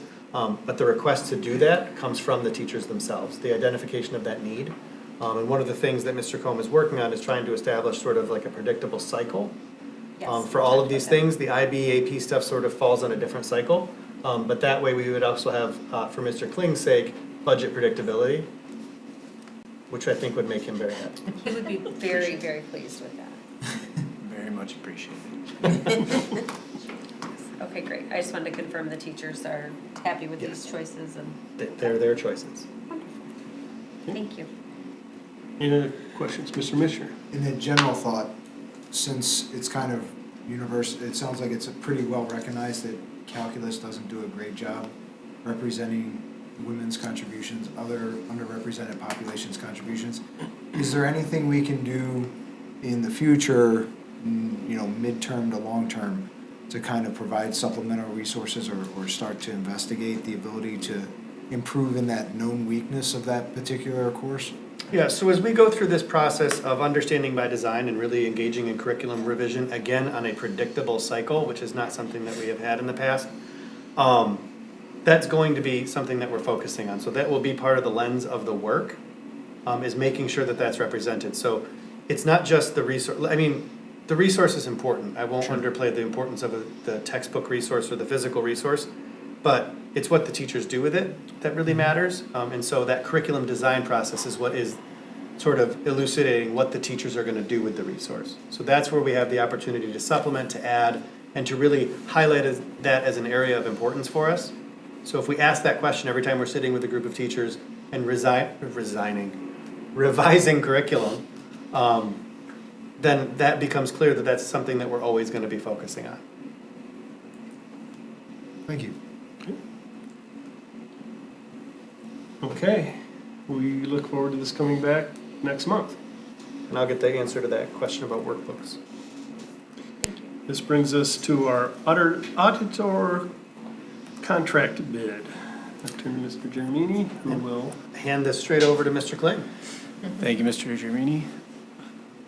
So the district has authorized the bid process for its annual auditing services. Interviews were conducted actually on March 12th, this Tuesday of this week, and consisted of a panel of 5 individuals, including your very own board treasurer, myself, and 3 other business office staff. After much deliberation and consideration, I am pleased to recommend to you tonight Yo and Yo for a 3-year contract for the district's annual audit services. Yo and Yo has demonstrated a strong commitment to excellence in their field and a comprehensive understanding of the unique challenges and opportunities within our school district. Additionally, Yo and Yo emerged as the lowest bidder, presenting a competitive proposal of 3 years as follows: year 1, $43,000; year 2, $46,500; and year 3, $48,000. So with that, I recommend Yo and Yo for a 3-year contract for the district's annual audit services as presented. Thank you. Do we have any questions? Mr. Mishner? Who did we previously use? We previously used Plant Moran for a number of years. What did they charge? I can't remember that. Was it close, or was it like 60,000? It was substantially higher than these. Like bids. double, Not double, but higher. but I think we're saving probably 20,000 over a year. Wow, okay. So it was significant. I don't want to say a number, but That's fine. that was in the ballpark, yeah. He's very precise. Any other questions? I don't really have a question, I have a comment. I said on this, and I know Devin is too kind to bring this up, but it would, if we could, if anybody didn't have any more questions and they could feel like we could actually put this to a motion tonight, it would help, because we are switching firms, to help them get ready for the pre-audit in May. It would also give us like our dates we want in September, because everybody's booking up, all the audit firms. So, I mean, if the board doesn't have any questions, if we could bring it, it would be better for those people that are doing the work. I would defer to you as chair, to Devin, if you're comfortable. I thank you for bringing it up. I wanted to respect the process, but it would help tremendously as we, audit season starts, soon. And it's a partnership. They have to build their team. They have to get it in their schedule, and we have to get it in our schedule. And there's a little bit of back and forth there to find that week for the pre-audit, in addition to in September when we do the real thing. So it would be helpful the sooner, but Make a motion. we can also work with it if you want to go through the regular process. If we want to make sure Devin is not pre-committing funds, then it may be a good thing to do. Hey, I'm helping to pay for textbooks. That's right. If it'll lead to a higher quality audit, then no, I'm all for it. Well, these people very much seem to be about a partnership. They're gonna be there for us 12 months out of the year. So like if Steve had a question or Sandy had a question, they could pick up the phone and call them. And it's two ladies, and I'm not saying, there'll be men, I'm sure, involved too. But, it's just like, God Keep the women that came out were just wonderful, and they like to be hands-on in the field. So, it made us really like them, So, but I'll call the motion. Yeah. Okay. That the Novi Community School Board of Ed select Yo and Yo for our annual audit service, best interest of the district. And then, let's see, the amount of, We can do just as presented. okay, as presented, there we go. I support. So moved by Mrs. Roney, supported by Mr. Smith. Okay, do we have any other comments or questions or? Nope. Seeing none, I think this is a good time to call the question. All those in favor? Aye. All those opposed? Passes 6-0. There, you're not pre-committing funds. Thank you. He'll sleep better. This brings us to our committee reports. We had a couple of committee of the whole meetings. First was DEI. Yes. Commissioner. So we had our first DEI committee of the whole meeting this year. It started with Mr. Jeremini giving us an overview of the DEI district meeting they had in January. They have 3 of these every year where they take a whole day, bring each building's DEI team together. They do a lot of collaboration, a lot of work. I had the pleasure of being able to join them for about an hour that day. A lot of really good work going on. And so he just kind of gave us an overview of what the district's looking to do. I'll highlight one thing, and specifically the district is looking to have a district-wide multicultural event. So I'm looking forward to seeing how that turns out. That was a very exciting piece of information. After that, we did have the benefit of also having 2 of the district's building committees represented come to our committee of the whole meeting.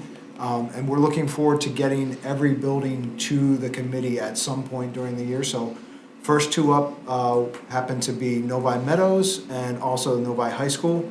And we kind of got a feel for what they're working on.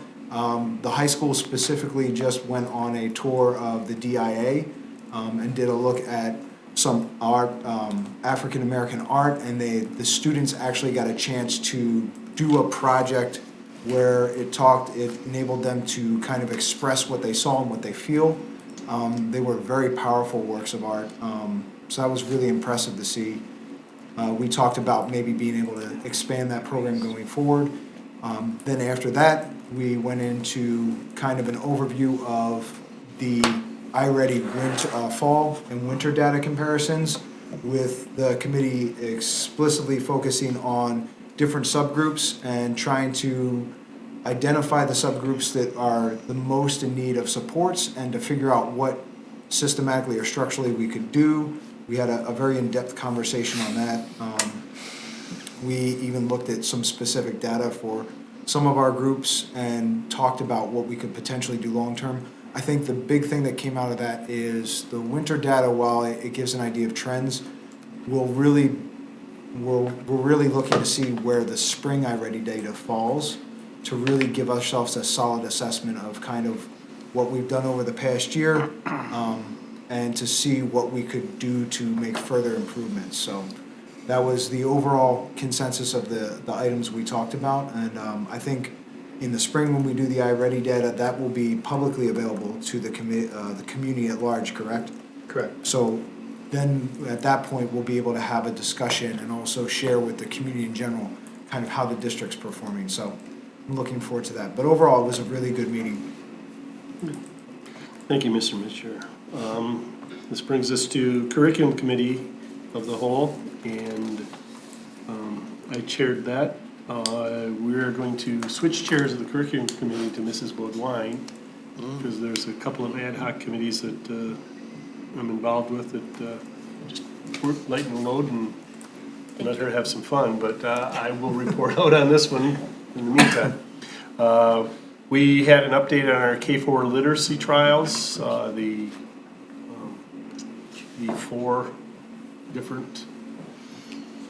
three different suppliers, 4 different methods, combinations, and where they found out that certain combinations don't quite work, but the trial is continuing on the others. And hopefully by April, when the trial ends, and end up having a decision on how we're gonna do our literacy in June.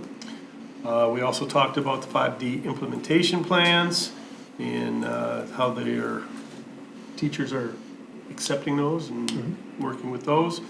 Our kindergarten update, which they had the kindergarten launch, and talking about our Wildcat launch, was well received throughout the community, and we got an update on that. We talked about the financial literacy requirement, which is the policies we voted on tonight, and the implementation of that, because not only are we already teaching what they have, but now students can get their credit for that. And then we had a brief discussion on our summer programming, and plans are in the work, because that needs to come before the board next month. So, and that's the Curriculum Committee of the Whole in a nutshell. That brings us to the superintendent report. So if you are acting superintendent, do I have to call you by a different name for the assistant superintendent? Well, you just get to talk for a long time. I want to interrupt before you do that. I went to an Oakland County School Board Association meeting, Those board and communications. it was at the OTC in Pontiac.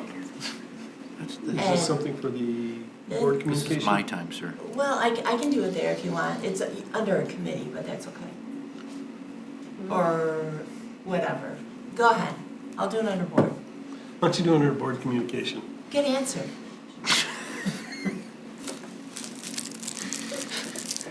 Go ahead, Mr. Okay, Mr. Giramini, Okay. superintendent report.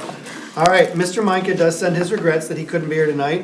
He had an opportunity to travel to see his daughter compete, and our team is very happy to be able to support him so that he can do that. He did share a superintendent's report with me. First item, Wish Week. The week of March 12th through 15th is Wish Week at Novi High School through the Student Council. Students are doing some great things for our Make-A-Wish child, and this year their goal is to raise $20,000. He said it's an awesome way to notice and remember what a great community of kids we have that really think about other people. And this year they've really made a concerted effort to have this be a K-12 thing. So all of our buildings are participating in some way, shape, or form. It's really exciting, and I bet you that next year it'll be even bigger.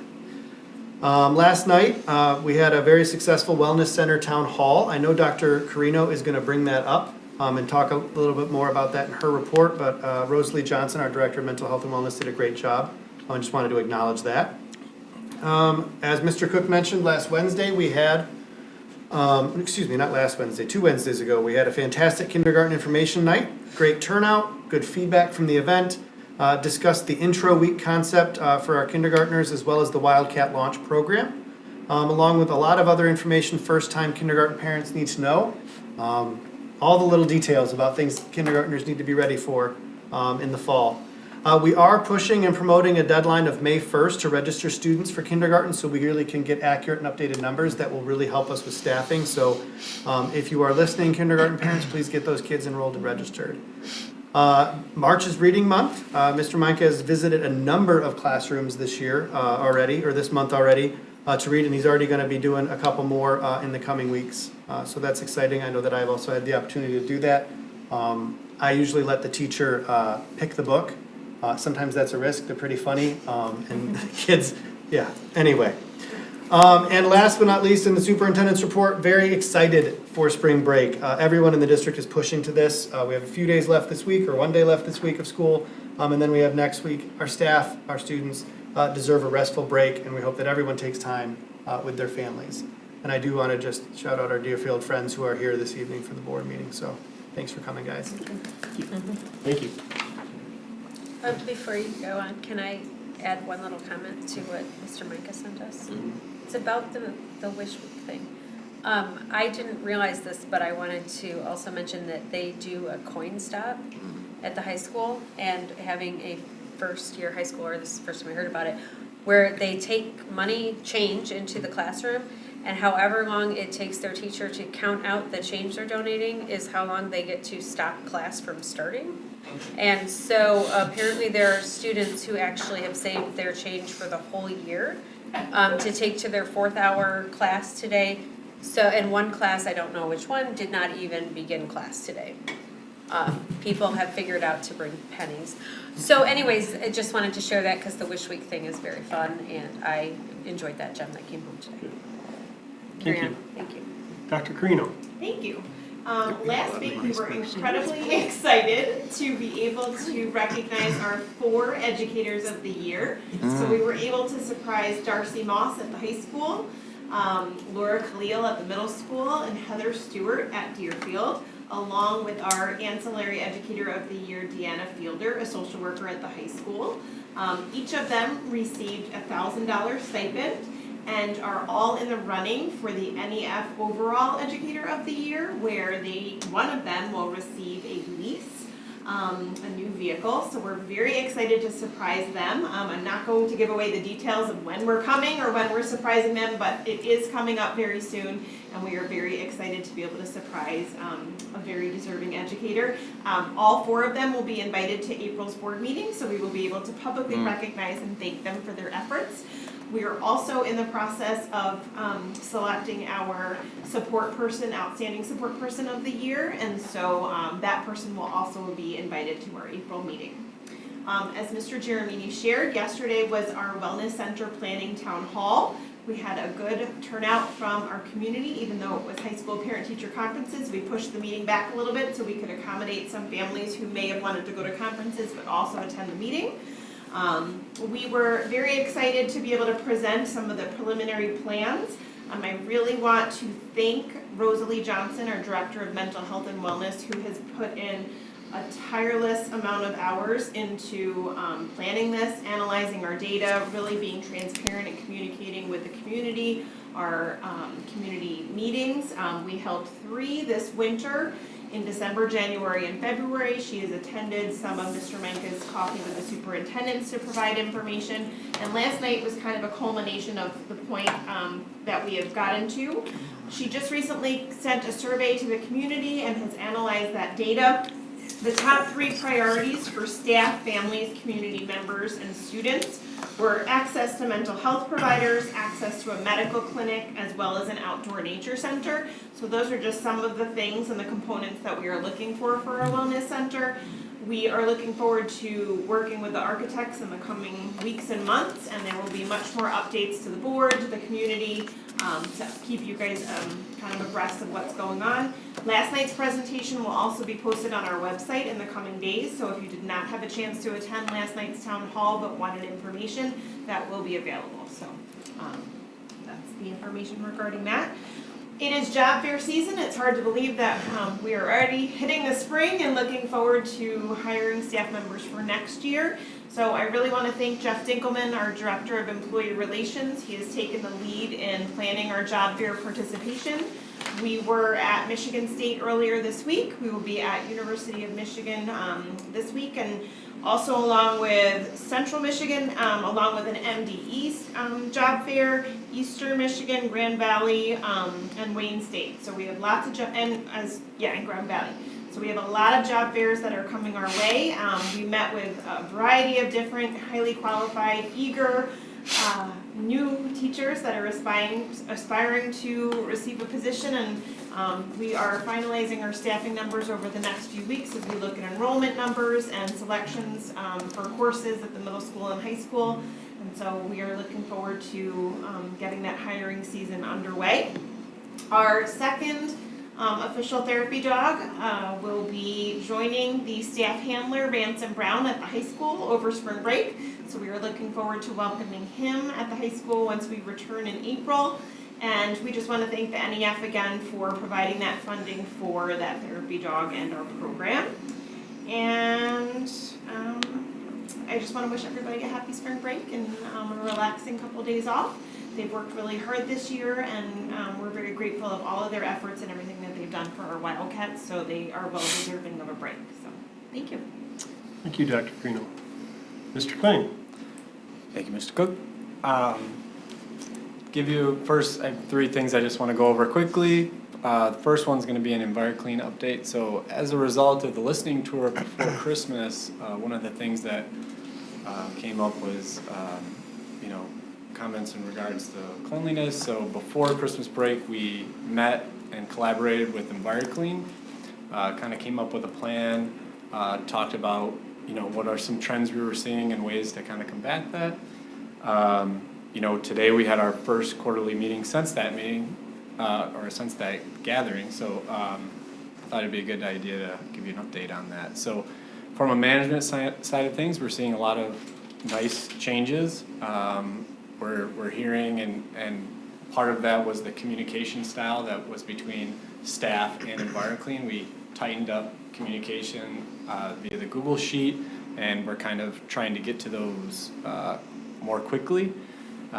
So between communication, staffing, specifically at night, and then performance, those are from a management side of things, we're seeing improvements. With that being said, we're going to also follow up with a survey to staff to make sure that they're seeing those as well.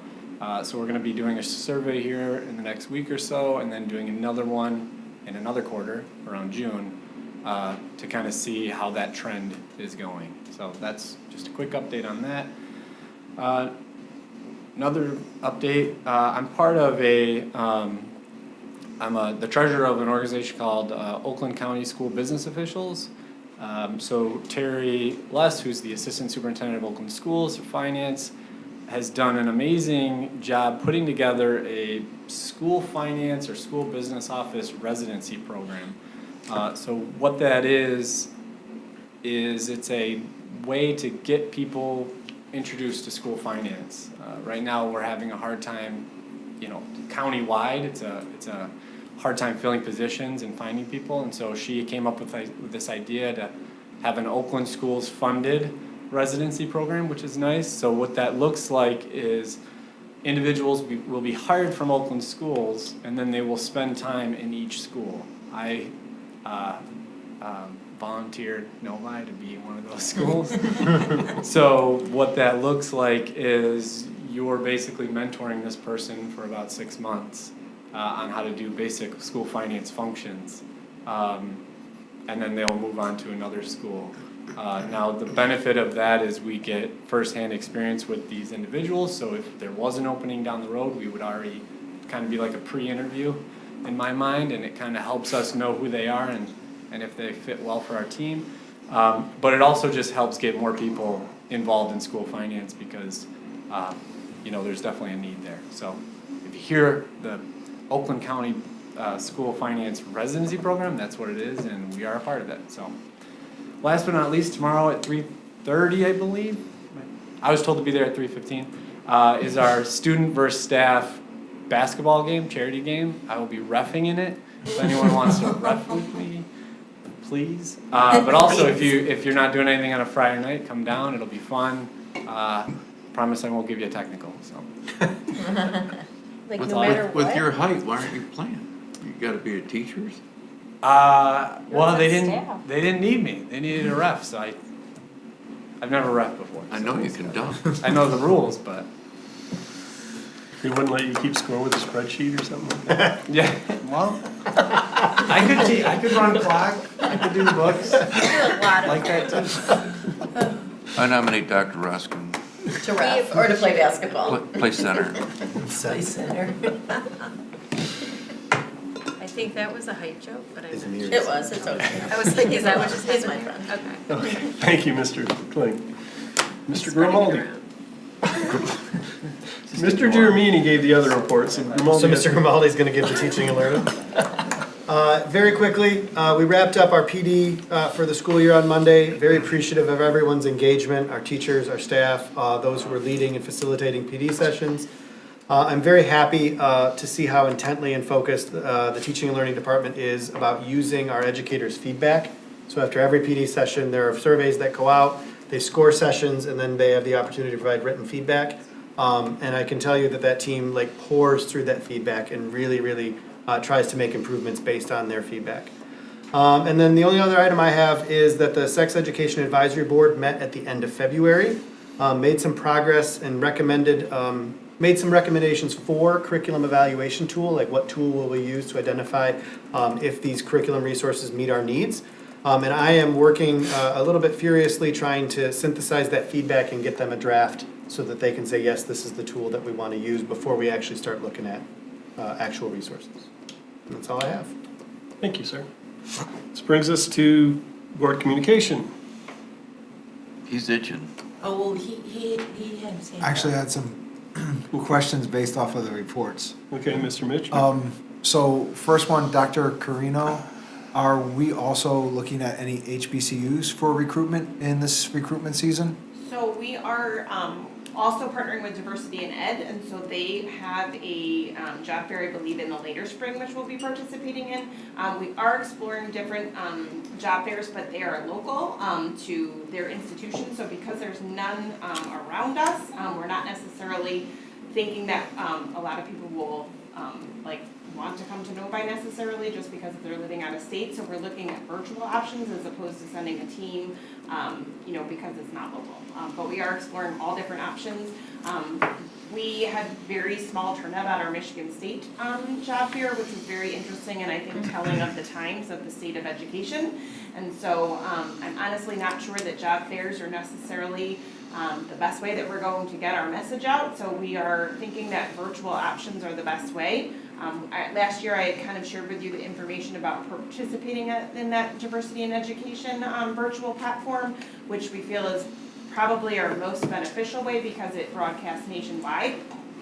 So we're looking at different options that way as opposed to targeting specific schools because as I shared, the turnout is just not the way it used to be 10 years ago, when I started in education where the line was out the door. Unfortunately, it just shows that not a lot of people are going into education, and so they really do have the ability to choose the district that most interests them. So we're selling ourselves as much as they're selling themselves to us. So we're kind of looking at different options, but not necessarily at this time. Okay. And for Mr. Kling, that's impressive that you, or brave, however you want to look at it, that you decide to be the treasurer in a club for all CFOs for school districts.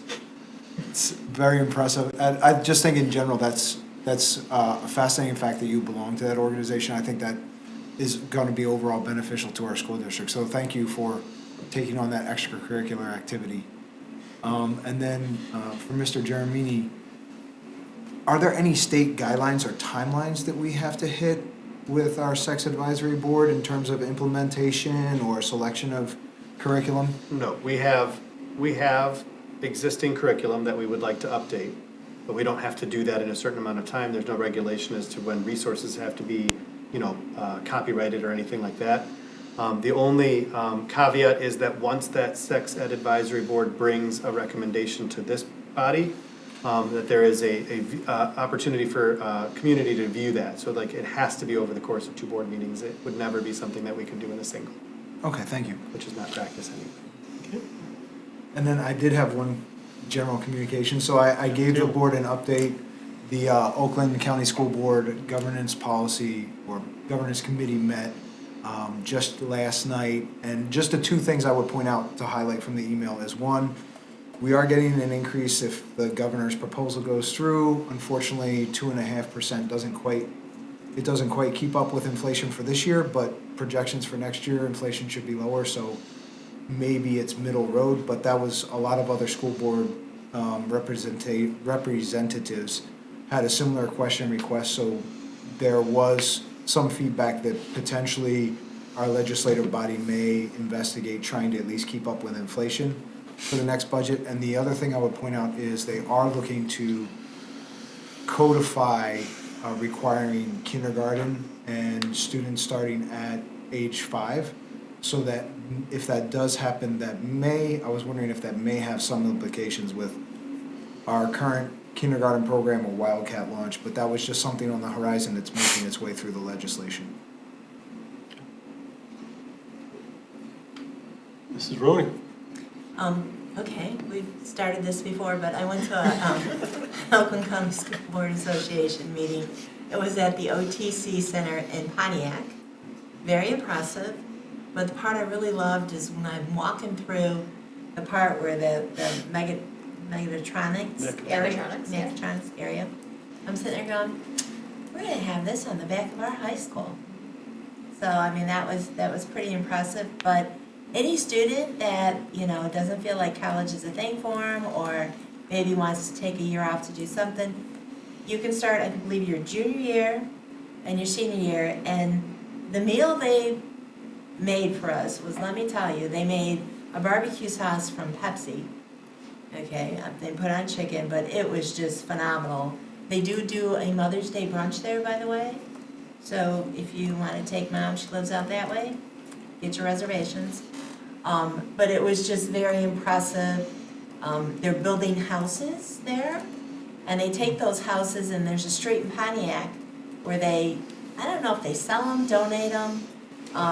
They donate them. And there's a street of houses that were built by these students.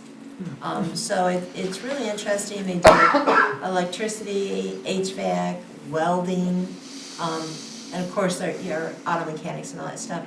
So if any student is interested, I would look at it. I know we have one over here on Beck and Pontiac Trail maybe. So it's not a far ride. Okay, I'm done. Thank you. Any other board communication?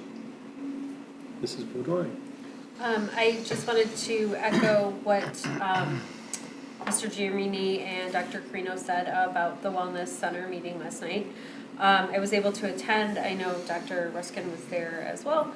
And I thought everything was presented beautifully. It was very positive feedback from the community, and I'm very excited with the transparency and just the overall way that Rosalie has gone through this process.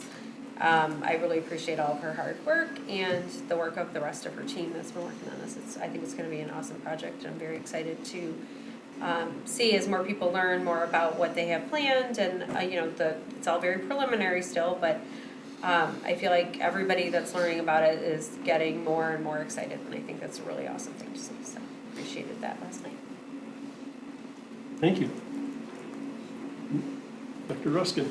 Yeah, I'd just like to piggyback off of Mrs. Roney. OSTC is an amazing program, and not just for kiddos who aren't going to college, but kids who really don't like to sit in a classroom all day and they want to have a hands-on experience.